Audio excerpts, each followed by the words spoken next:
start before you're ready. Stephen Pressfield. You're listening to Writing Roots, brought to you by Aspen House Publishing. Welcome to Writing Roots. I'm Lee Hull. And I'm Lee Esses. For this month, we are actually starting out the first of a 3-part series that we are going to do based on the pillars of storytelling. We are starting with my favorite, world building. And then next month in May, we're going to cover your cast or your characters. And then in June, we're going to cover plot. Those 3, world building, characters, plot, are your 3 pillars of storytelling. And that will take us through to when we take our traditional summer break in July. This may come as a surprise if you're a first-time listener, but we love talking about world building. This is something that shows up in at least 50% of our episodes, including like the marketing episodes and these ones where it doesn't necessarily belong, but we love it. And it is so important no matter what kind of story you're writing. You could be writing a story on the real world, and you still need to do world building to introduce your readers to this place. Maybe they've never been to Portland before, so you need to give them an idea of what Portland is like. So much of this process, the building, the planning process, comes down to whether or not you're a pantser or a plotter. But we can give general tips on the prep work that you need to know before you begin the first chapter. This is a question that I see a lot of, especially first-time authors ask, is what do I need to know about my world building before I start writing? And the answer is you need to know less than you think you need to know. That includes you plotters out there. Trust me as a pantser. Whenever you are writing your story, that enthusiasm that comes with discovery is not to be discounted. Whatever energy you have toward your particular world that you've created should come across in the page. If you put all that energy in ahead of time and then you leave no room for exploring and discovery as you write, then speaking as a plotter, it's very easy to lose enthusiasm for the world.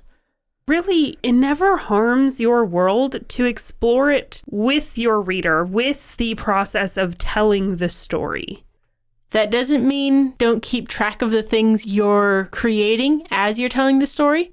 You don't have to know what the exact river map is of your area. As your characters travel through, you might want them to have a river here. Put in the river there. Keep track of it because you don't want it to be desert later. But fill in those blank spaces as you write, and you're going to have so much more fun writing it. And I think that is the important part. It is actually important to have blank spots in your world building before you begin. So you can begin your story with room to grow, with room to change depending on what the story needs. If you're not sure what the exact landscape is going to be, if you're not sure what deities are out there that they're going to worship, what religion is like in your world, that's fine.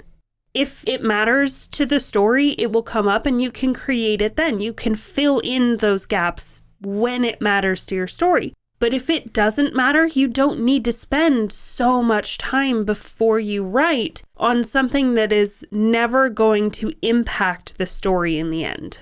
Therefore, before you begin all of this world building that you're thinking through and trying to decide, we advise to keep it general. There is a coast and then ocean on the west side of the map. That's all we need to know. We don't need to know where the aqueducts are. We don't need to know where every little beach and cove and all of these things are. Keep it general because that gives you wiggle room when you're writing to make sure it fits the story. One suggestion for you to keep it general is pick a latitude on Earth and explore those climates. If you want that to be similar to where your world is, there you go. You have a starting point. That's what it's going to feel like at the 45th latitude on a coastline. There are a lot of different kinds of way the world looks around that 45th latitude. So you have variety within your world, but you also have consistency wherever that particular place is. something that your readers can relate to, whether it's on Earth or anywhere else. Because there's probably going to be a boss of a criminal underground, maybe somewhere on that 45th latitude. But if they're not relevant to the story, then you don't need to put them in. You don't need to spend time building that idea. Keeping it general gives you room to explore the criminal underground if it comes up in your story. The other piece of main advice that we want to give for this is to let yourself discover the world along with your characters. Discover it along the way. This is something pantsers are really good at. We write and we figure things out as we go. We may have a general idea of what we want one place to look like, but then you can discover. And in my experience, that makes my experience as the writer richer. It makes the writing richer, and it makes the reader's experience richer.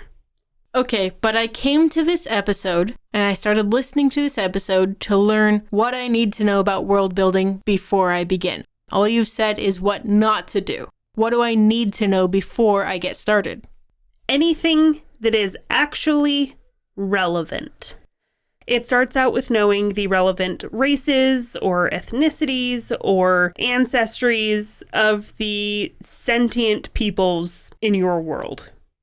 Something else to have an idea of, you can change this very early on, but going into your story, have an idea of the technology level. You don't need to develop every single piece of technology, but you can say, okay, they're in an industrial era. They are in swords and sorcery era. They are in a modern era. And again, that main climate where most of it is happening. So you as a storyteller can have a vibe for what's happening, set up that playlist if you absolutely need to. These kinds of things to get you excited about the story and to give you, the author, a framework for your scene setting. So when you do hit the ground, you can hit it running. You should have an idea of the overarching culture. What motivates the people in the world? What kind of industries do they have? What kind of things are your characters going to encounter along their way? Because that is part of the culture, whether that is religion or technology or science. And then the last thing on this very short list of what you should know prior to stepping into and starting to write your world is what makes this world unique. If it's the criminal underground that uses the special currency in order to have deals with each other. This can happen on Earth, fine. But this is part of what makes this world unique and what keeps your reader's attention. Wherever your character's world is, when you're world building, understand what makes it unique. This is often where I, as an author, start a concept for a story. Which is funny because world building is, of the 3 pillars, my weakest. But I have this concept for a story of, wouldn't it be cool to have a world where everything is either black or white? There's a dichotomy for everything that people encounter. And people choose a side for whatever it is. This is an interesting concept for a culture, for a world. Now, what do I do? How do I put a character in it? How do they explore it? Blah, blah, blah. That tends to be where I start, is that unique element. So pin that down prior to starting, and I think you're going to have a much better time writing this story happily. Things that often fall within this category of the unique element is a unique climate, a unique magic system, a different element of culture that we're not familiar with. It all just kind of depends on what you want the focus of your story to be. And what you want your character to be exploring as they go through the world. Overall, the best advice that we can give you for what you need to know before you begin is just enough.